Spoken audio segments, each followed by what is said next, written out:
Hello there, ladies and gentlemen, and welcome. So, I suppose it's about time we had a bit of a talk about flying in Draenor. So, there's been quite the debacle going on about flying in Warlords of Draenor, definitely. There's been a lot of hotly debated discussions about it on forums, on YouTube channels, in comments, all over the place. And me making a little opinion video about flying is kind of pointless, because really I'm sure you probably can guess what my opinion on flying is. Either I like it or I don't like it. And of course there are a few more nuanced opinions, which is great, but right now the whole thing is just such a mess. Not only in terms of, the kind of wishy-washy stuff that's been going on coming from Blizzard, which I have no problem with myself, but the reaction from a lot of people. So, first of all, let's discuss my opinion on flying. Let's just get this out of the way, right? Okay, so my opinion, you can tell I'm a bit exasperated with the whole damn issue. So my opinion on flying, it's cool, it's helpful, you can do a lot of cool stuff with it. I think some examples of where flying was really cool was Ice Crown and the Storm Peaks. I'll start with the Storm Peaks. It was a big zone, probably not my favourite zone in Northrend, but it's a cool zone. It definitely looks really cool. It's very big, and you need a flying mount to get around in it just because of all the different vertical levels. I think that's a really cool use of flying. And Ice Crown, I think, is a fantastic example of flying because you've got the Scourge on the ground. It's very difficult to land because, if you land in anywhere in the massive trench, chances are you're going to be attacked almost immediately by the Scourge. And even the main base for the Horde and the Alliance are two giant gunships flying around, occasionally battling one another. So I think that's really cool. So those are a couple of good examples of, how flying can be implemented in a very good way. And of course there are a lot of examples in Cataclysm of zones, designed for flying. But that's changed a lot come Mr. Pandaria and Warlords of Draenor, and I think that design is better, really, in my opinion. The world definitely feels bigger, more explorable, there's more stuff to it, there's more danger in it, and it just, in my opinion, feels cooler than if you can just fly around in it. And there are a lot of very interesting points about, the whole kind of, you can't really do a quest and have it be dangerous if you can just fly above it, fly down, kill one named mob and then fly off. It really takes away from it. So I think that not having flying is a good idea, personally, but that's not what I want to make the main topic of this video. Now, I want to make the main topic of this video something very different. So, once Blizzard announced that they, and I'm sure you've noticed in some way or another, because it's all over the internet right now, that Blizzard have caved, so to speak, about flying. I'm sure you've heard it, and as soon as it happened, Blizzard got an awful lot of flack, or to be more clear, its community managers got a lot of flack because that's their job, to absorb all of the ranting and raving of the community. So, of course, naturally they got a lot of flack, and I'd like to read out a few posts just to kind of explain to you what sparked this video. So this particular thread is titled, "Blizzard, you have no spine whatsoever." Oh boy, that's a great place to start, isn't it? I quote, "Gave in to the whiners and crybabies, didn't ya? Pathetic. Why even bother to make the game that you want? Just let subs design it. Put whatever they want when they want it in the game."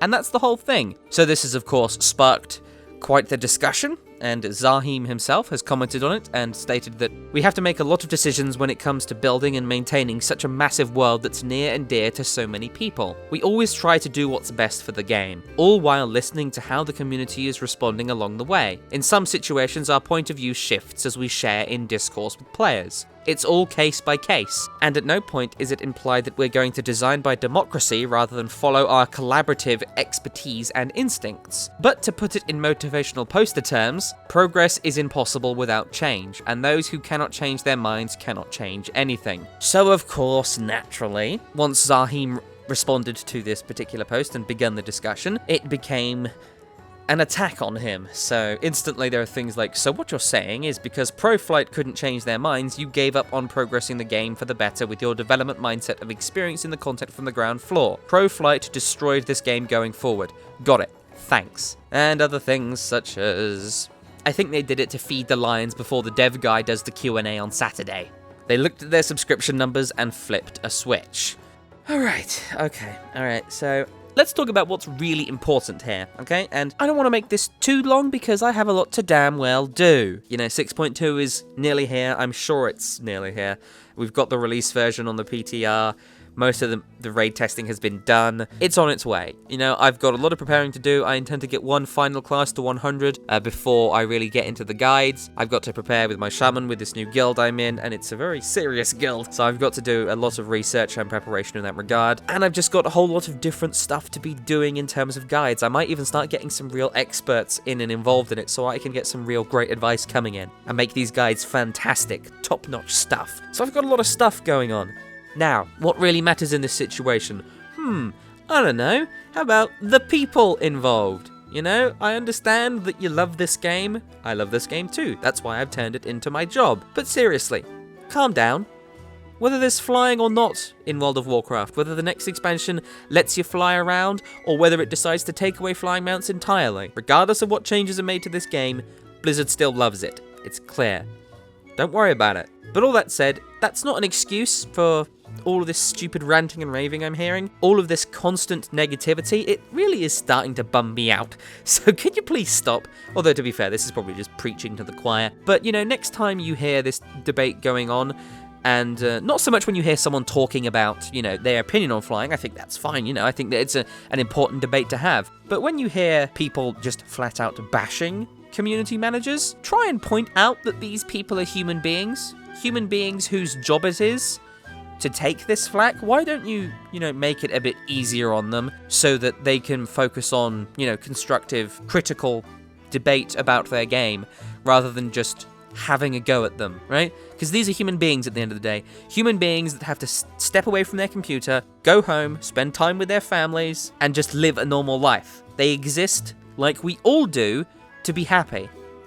Stop fucking that up, alright? Because that's really quite depressing to look at, and it doesn't really help the whole stigma that the World of Warcraft community is toxic. So, by all means, discuss flying. It's a great debate, and it's a very important one, but try and focus on what matters, Things like whether it's great for the game, and what would be better, and what a cool compromise would be. Don't have a go at Blizzard because they don't implement it, and then when they implement it with a big compromise, have a go at them anyway for apparently caving. No. Game design is a constantly changing creative process. I'm not even in it, and I can tell you that. So, they haven't caved, they've compromised. They've done something for the betterment of everyone in the community in the game. So why don't you calm down, have a good old chat about it, and stop having a go at goddamn Zahim all the time. Even Halinka. Now, this is something I hear all the time. People like to rant and rave and whine about Halinka. I don't know who he is or what he does exactly. He might be the PvP community manager, which would make all this ranting and raving about him make an awful lot of sense, actually. But my point is, stop damn well complaining, please, and just have a discussion.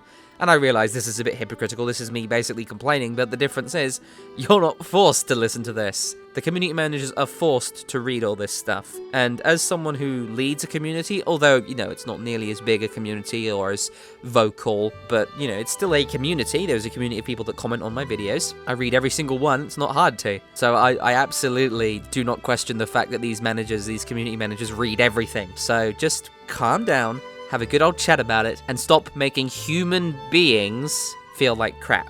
Because regardless of whether or not they respond and say, oh, you hurt my feelings, because they're not going to do that. Regardless of whether or not they do that, though, chances are you probably have. And there's no point in that. Don't be a bully. It's so stupid. Okay? Right? Are we done? If you have to say this to someone else, let me know in the comments, so we can have a good old rant about it together. I like ranting. I like ranting about people ranting. The World of Warcraft is such a strange place, but regardless, I'm going to get back to work. I'm going to do, important stuff to get these guides ready, and I will see you then. So thank you very much for watching, and I wish you the best of luck in the World of Warcraft.